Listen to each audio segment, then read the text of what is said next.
সাধারণ এই কথাটা সে বিশ্বাস করে এসেছে সারা জীবন। যার কর্ম যেমন তার ফল তেমন। মালতী এখন শহরে একটি বাবুর বাড়িতে কাজ করে। সে বাড়ির বড় বাবুর ছোট মেয়ের মিঠিকে সে সারাদিন দেখাশোনা করে। বাবা মা সকালবেলায় অফিসে বেরিয়ে যাওয়ার সময় মিঠিকে তার হাতে দিয়ে যায়। তারপর প্রায় সন্ধ্যা পর্যন্ত সেই মেয়েটিকে নিয়ে পড়ে থাকে। খাওয়ানো, ঘুম পাড়ানো, পড়াশোনা থেকে শুরু করে গল্প বলা, খেলা করা, এই সব করতেই দিন কেটে যায়। মিঠিকে সে তার নিজের ছেলের থেকে কিছু কম ভালোবাসে না। যতটা সময় সে বাবলুর সাথে কাটাতে পারে তার থেকে হয়তো মিঠি তাকে বেশি করে পায়।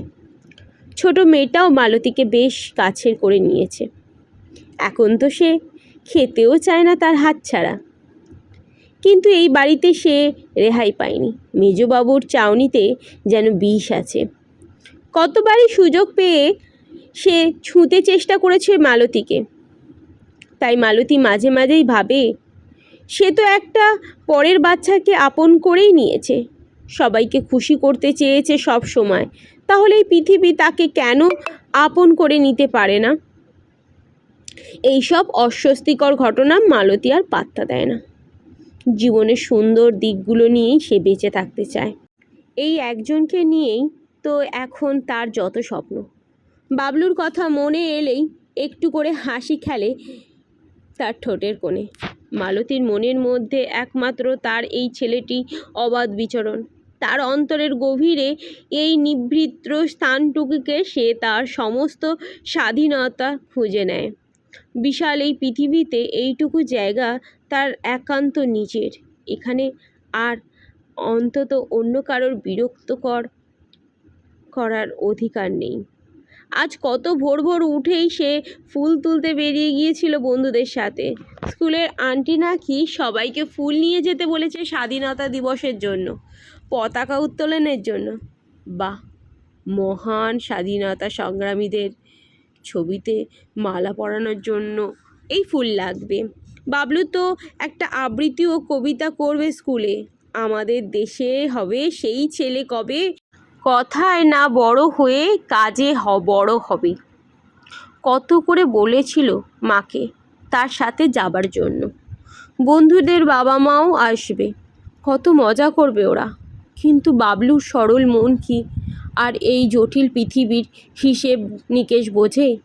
একদিন কাজে না গেলে যে মায়ের মাইনে কাটা যেতে পারে, সে কি আর তার পক্ষে বোঝা সম্ভব? করুণ মুখে করে বাবলু স্কুলে চলে গেল। মালতী দীর্ঘ নিঃশ্বাস ফেলে।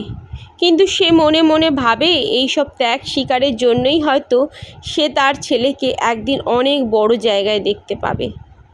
আর সেদিন তার চোখ জলে ভরে যাবে, গর্বে ফুলে উঠবে তার বুক। সার্থক কষ্ট হবে সেদিন পূরণ। মালতী স্টেশনে প্রায় এসেই গেছে। ব্যাগ থেকে জলের বোতলটা বের করে গলাটা একটু ভিজিয়ে নেয় সে।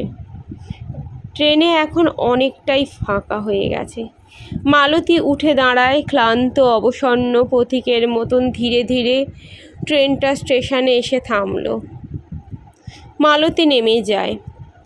কাছের কোনো ক্লাব বা স্কুল থেকে ভেসে আসছে দেশাত্মবোধক গান। মা তুঝে সেলাম, মা তুঝে সেলাম। চলো, গল্পটা বলতে বলতে কিন্তু এদিকে আমার মোমোগুলোও কিন্তু করা হয়ে গিয়েছে। আর গল্পটা দুটো পার্টে ভাগ করে দিলাম। ফার্স্ট পার্টটা তো দেখেছো একটা অন্য ভিডিওতে, আর সেকেন্ড পার্টটা এই ভিডিওটাতে। তো কেমন লাগলো অবশ্যই কমেন্ট করে জানিও। একটু চেষ্টা করছি একটু অন্যরকমভাবে করার মতন। তো তোমরা একটু জানিও কেমন কি করলে একটু আইডিয়া পেলে ভালো হয়। আর ভুল ঠিক ভুল সব কিছু মিলিয়ে একটু চেষ্টা করছি। তো তোমরা কমেন্ট করে জানাও কোথায় কি অসুবিধা হচ্ছে না হচ্ছে। শিখতে তো কোনো অসুবিধা কিছু নেই। নতুন প্ল্যাটফর্ম, নতুন কাজ, তো সবটাই শেখার উপরে ডিপেন্ড করছে। তোমাদের ভালোবাসা, সাপোর্ট চাইছি। আর বেশি বেশি করে কমেন্ট করো, ফলো করো। আর যদি ইউটিউবে দেখে থাকো সাবস্ক্রাইব করো, আর লাইক করো, কমেন্ট করো। আর কি বলবো।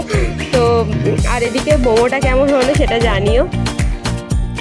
তো মোমোর রেসিপিটা তো তোমরা দেখতেই পেয়েছো আর তোমরা সবাই জানো, বাট আমি যেভাবে তৈরি করলাম সেইভাবে একটু তোমাদের সাথে শেয়ার করলাম। আমার যেটুকুনি জানা ছিল সেইটুকুনি, বাট খেতে কিন্তু খুবই ভালো হয়েছিল। আর সিজারের সসটাও কিন্তু খুবই দারুণ হয়েছিল।